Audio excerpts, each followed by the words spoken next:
بێگومان ئێمە وەکو ژنانی تەفگەری ئازادی گەڕێکی دیپلۆماسیمان دەست پێ کردەوە بۆ لای سەرجەم ژنانی حیزبە سیاسیەکان و لەو چوارچێوەیە ئەمڕۆکە ینی یەکەمین سەردانمان بۆ لای ژنانی بزوتنەوەی گۆڕان بوو. و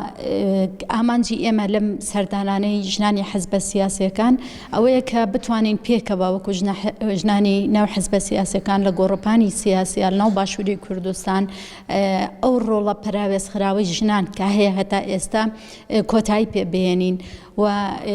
بەدڵنیایی ژنانی باشووری کوردستان لە ناو حیزبە سیاسیەکان زۆرن و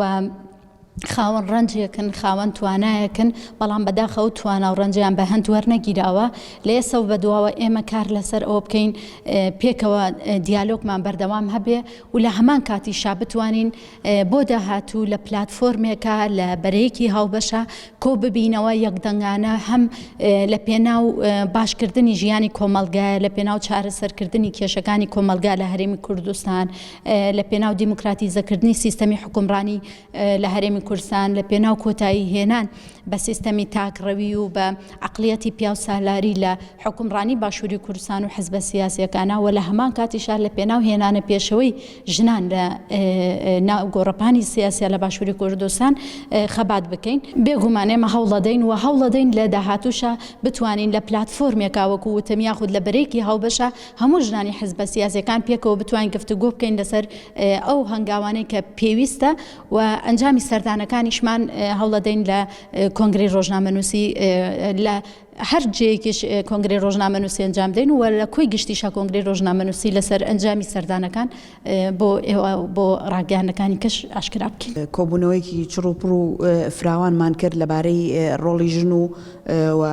گرنگی ژن لە کۆمەلگایە و بە پێشنیاری ئەویان کردکەوە لەگەڵ سەرجەم پارتە سیاسیەکانە ژنەکانیان بە تایبەتی کۆبینەوە و بەرەیەکی هاوبەش دروستکەین کەوا بتوانین ڕۆڵی ژن و پێگەی ژن ناو پارتە سیاسیەکانەوە لە ناو کۆمەلگایە بەگشتی بەهێزتر بکەین چونکە بەڕاستی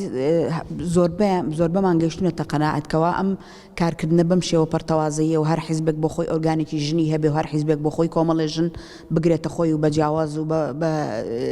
ئیش بکەن نامانگەێنێتە هیچ ئەنجامێک بەڵام بەم شێوە پێکەوەیە